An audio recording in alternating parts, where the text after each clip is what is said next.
Hello, sir. How's it going? Good, man. Sorry Good. about that.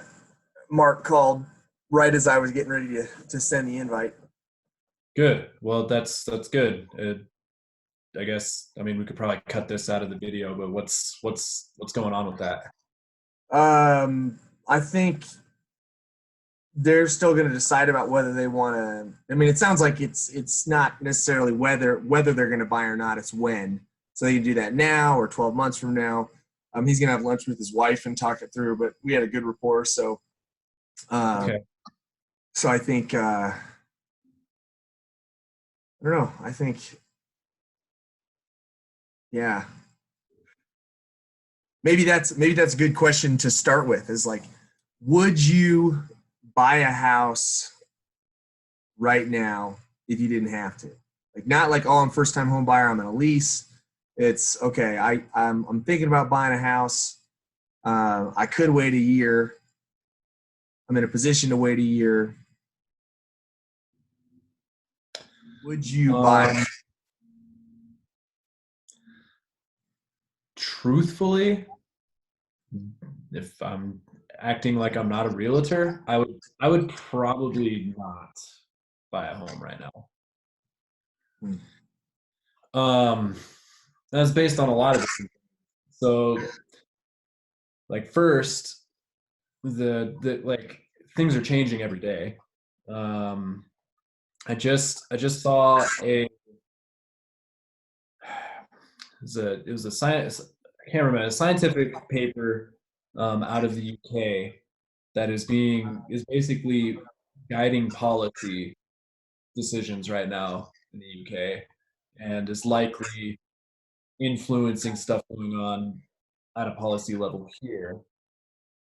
And the short of it is that we're going to be on some level of lockdown until there is a vaccine, which could take 18 months. And like that's a long time for there to be limited economic activity. Um, and I have no, I guess I feel like I have no choice but to take something like that pretty seriously.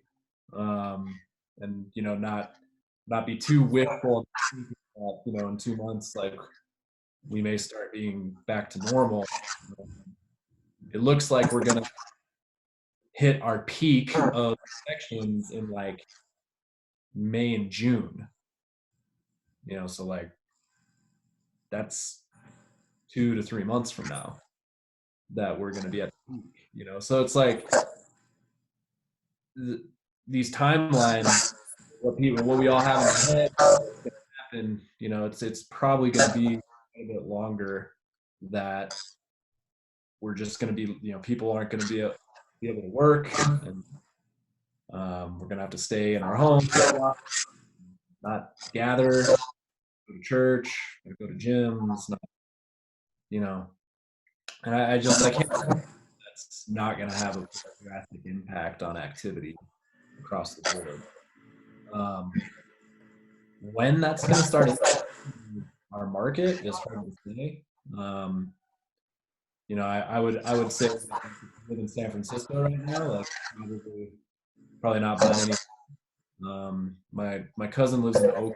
He told me that they'll get a $500 fine and get charged with a misdemeanor if they're out, like not for specific reasons, basically. Um, so it's like being enforced by police and all that. Um, so with all that being said, yeah, it would be a tough decision for me if I was like I could, especially if I had cash for a down payment or whatever. Um,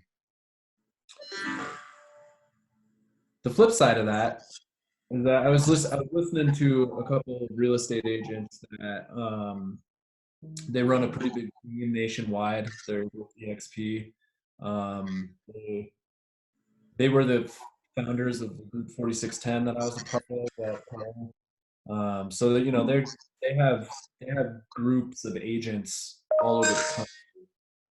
So I think they have a pretty good pulse on some of the stuff. And they mentioned some things like, okay, like Italy apparently is going to just cancel mortgages. Like that's a decision that's being made. Now, one of the things these guys said was, their mortgage debt in Italy is somewhere in the, it's in the billions of dollars. Ours is like 11 trillion or something. Like it's huge. Uh, Now, what they didn't say, what's important is like, well, what percentage of Italy's GDP is in mortgages, and what percentage of our, because we're a much bigger country and have a much bigger economy, so maybe if Italy can do it, we can do it type of thing. I guess I wouldn't count, but who knows? You buy a house now, and then get your mortgage canceled in 6 months. That's probably not good advice, but Yeah, I mean, I could see, this is, I guess we're kind of in uncharted territory. So, I mean, I guess yeah. I could see something like that happening around the kind of the life of this virus. Hmm. But I don't know. I think, yeah, I'm just just a bro. So Right. Yeah. Yeah. my We're opinion's worth, but I think that it would probably be prudent to wait um, at least until say the middle of April and see what happens. hmm I think that by then we'll start to see because the kind of the sources that I'm paying attention to, that seems to be kind of the idea when things are going to peak. So they're going to be peaking in April, like infections are going to be peaking in April, and then we're going to start to see things taper off. I also just I don't know that the human attention span is long enough for this to last that long at this level at least. I mean, I think there's that's kind of problematic. So, like, like you think about like we're all trying to social distance and all that right now. Like, people are gonna get tired of doing it soon, and unless it's being enforced, like I think people will quickly start trying to just go back to normal life, and then does that cause it to spread more again? That kind of there's some serious unknowns. yeah. I mean, and that's certainly possible. I guess I'm not so worried. I mean, if we go with an optimistic route and say, okay, this virus stuff's going to peak in April, and then I guess I could see the narrative being that this virus peaks in April, and then everything starts to bounce back pretty quick. Because if it is the case that it's sort of run its course, at least the worst of it, and we start to see economic activity bounce back May, June, um, it seems like it could be a good idea, just from hey, what do I do? Again, I'm not talking if you've got a lease that's up in April, May, June, and you are in a position to buy and you feel like you're in a stable job. I mean, I don't know how you can feel that way at this point. I guess that's part of why I think waiting till April is a good idea, at least, because I mean, you could be a server at a restaurant and still be feeling fine because it's Mhm. in 2 days. So I mean, if you give it a month and you're like, okay, it looks like my job is stable, or oh my gosh, I'm so glad I waited because Well, whatever your job fell out. from Um, a from a purely like, let's think about like, right, like, say we want to do, I got someone that wants to write an offer today, but they are worried about, what's going to unfold over the next month. Well, maybe we put a little bit longer of a closing and, put the loan termination deadline. Like, I mean, it's pretty normal for that to come up a week before closing anyway. yeah, I would have loan termination deadlines late for sure, because you can't have your clients losing their job the week before closing and then losing their earnest money. Right. And so that, I mean, that's not going to, sellers aren't going to be stoked about that. But that's, we're quickly coming to the point where that's, I mean, that's, you got to do that if you're representing a buyer. Because like, yeah, that loan termination deadline, yeah, you lose your job or it looks like you're going to lose your job. Like it's in their sole subjective opinion, basically. They look at the loan and they're like, yeah, that's not going to work. I'm pretty sure that's not going to work. That's justifiable reason to get out of the contract and get your earnest money back. And that's a thought, but and that's if this particular client decides that they do want to make an offer, I mean that's probably going to have to be in there.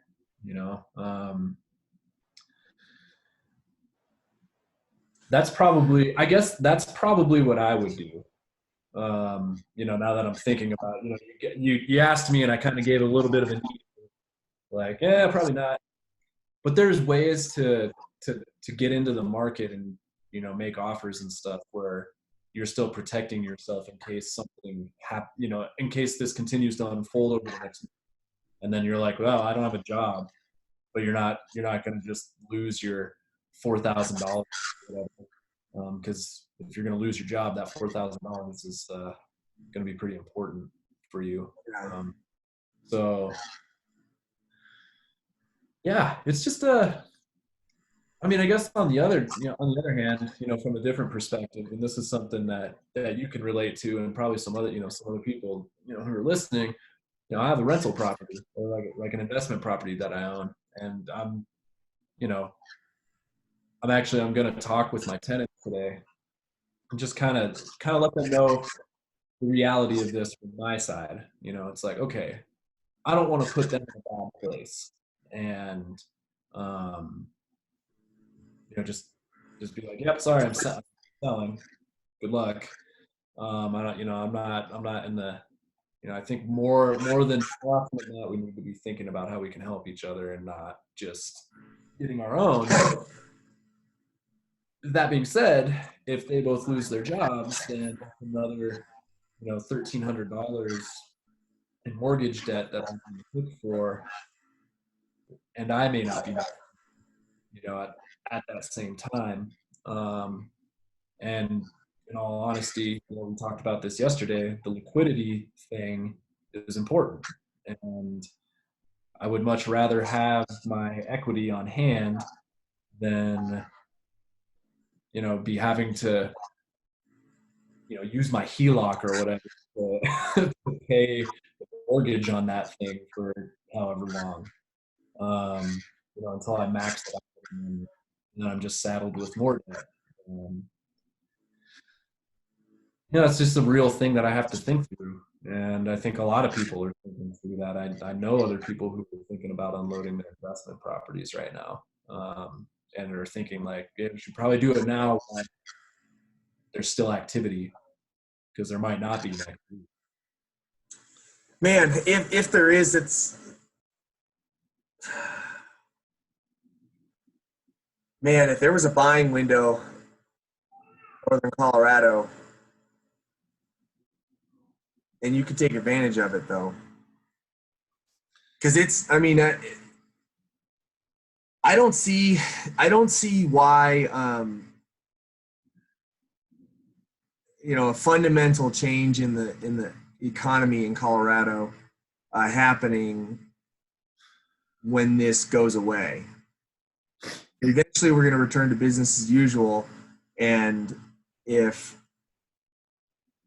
I mean, and think about how often you have kicked yourself for not buying more properties in, whatever, before 2015.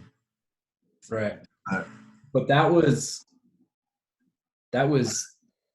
if we talk about, 2011, 2012, where it was really odd, prices were still real low. Like, the problem is that a lot of people were just like hadn't recovered from the effects of the recession yet. And, so like as we started seeing things ramp up in 2013, 2014, well, that coincided with people getting out of their debt, starting to catch up in wages, things like that. And like the challenge, I think, you're talking about there being a buying window, especially in the short term. Like, there's probably only going to be a certain amount of people that will be able to take advantage of that. And I've been thinking about like these conversations we've had with people in the past, past couple of years who are like, when's the bubble going to burst? And like waiting, you know, buyers waiting for prices to come down. And, and we'd said things like, oh, well, it's going to take a nuclear war catastrophe to make that happen. What I didn't think about, and it is becoming very apparent now, is that the kind of conditions that we're going to need to occur for our to actually see price decreations um, of any kind of significance was going to be the kind of conditions where the people who are waiting for those decreases to happen aren't going to have jobs to take advantage of them. And like that's kind of what we're facing right now. And it's just kind of one of those things like in the future, you know 20 years from now or whatever, when we're in another bull market and everyone's like, when's the bubble going to break? It's like, well, if you remember from the COVID days, everyone that was waiting for the market to go down didn't have jobs when it did, and so they couldn't take advantage, of whatever. And I think that that's probably how this is going to be. Um, there's going to be investors who have cash that can take advantage, and the rest of us, you know, won't have lots of, cash on hand to go snatch up houses. Like, yeah, I guess that's kind of where I'm at. It's just too early. I mean, we don't know. Um, it's just too early. I mean, a week ago, it's crazy how quickly things have happened. Just a little over a week ago, I was still planning on having my position this week. yeah, Now looking back, it seems silly to think that would have ever happened. But things change. I guess that's why I think it could change the other way pretty quickly. I think it's unreasonable to expect it to change the other way in the next 30 days. So that's kind of where I'm at with the whole April timeline. yeah, Maybe between now and then we start to have a more reasonable expectation or more reasonable prediction about how many people are going to be losing their jobs. I mean, if there are going to be sectors that are hit pretty hard. I mean, obviously we've talked about oil and gas; they're going to be hit hard. Restaurant employees, small business owners are going to be hit hard. Some segments are maybe going to be okay, and like retail is going to be fine. I mean, well, I don't know. Maybe they're not going to be fine. Not retail in general, I guess, because if people do start losing their jobs and having less money, people aren't going to go to Target to buy pillows. right. It'll be fine. But yeah, it just seems too early to know. And I guess I could see the virus part like the shutdown Mm-hmm. kind of going away, and or at least getting at least kind of peaking in the next month, and then maybe hey, now we kind of know what's going on as far as the trajectory of this virus, and yeah, maybe we can start to ease up on some of the social distancing. I also think March, April, it's going to start getting warm, and again in northern Colorado, I just remember well a week and a half ago going downtown with my wife on that. It was that real nice Saturday, Yeah. buzzing. I mean, everybody was downtown, Yeah. and it was like.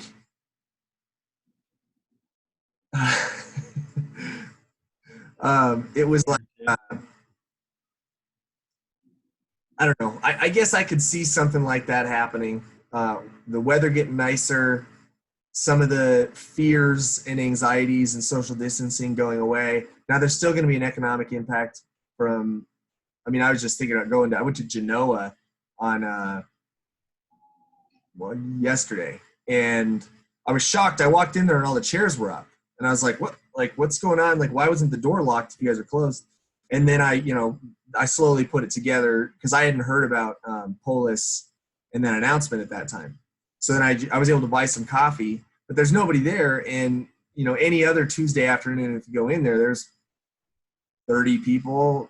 I don't know, 30 people in there hanging out.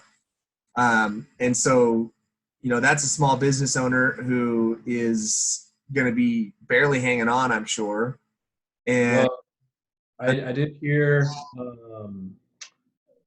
I think Darkheart in Loveland like is already going under. what is Dark Heart? Is that another coffee shop? Coffee shop in Loveland, and there's something I read yesterday in the New York Times, I think, that was talking about how many small businesses have been operating on razor thin margins, Yeah, I'm sure. Yeah. You highly take a leveraged. month of income away. Yeah, a week of like no income or whatever is basically devastating enough for them to just be done, Mhm. and that's going to just be happening all over the place. And Yeah. what are the impacts of like tons of small business closing down? What's that? Again, it feels like there's just we're facing an economic crisis that we've not seen in our lifetime, certainly. Um, yeah, I mean, I don't know. It's gonna be interesting. I unfortunately I have to. I'm here by myself right now, and I can hear my daughter screaming. I probably need to go pick her up. Um, we have some friends who are like really sick right now, and they can't prove that they've been in contact with someone, so they can't get tested. They have to get tested. Yeah. But they're on their self quarantine, and the whole family's sick. Um, pretty bad symptoms and stuff. So Lily went to go take them some stuff. Hmm. So yeah, so I've have to cut this one a little bit shorter, which is probably okay. So and is an hour and a half. Yeah, it's just a couple quick things though, just since stats wise, I kind of looked into some things today. Um, I focused in on like the 450 down market, um, and I expanded my search radius a little bit. So these numbers are, I'm not looking apples to apples from what I said yesterday, but I will just stick to this section from here on out. But since last Wednesday, in pretty much all of northern Colorado, under $450,000, there were 177 homes on the market that went live since last Wednesday. Um, 72 of those are under contract in some regard. It's 40%. No, that's not 40%, but it's still a good amount of it.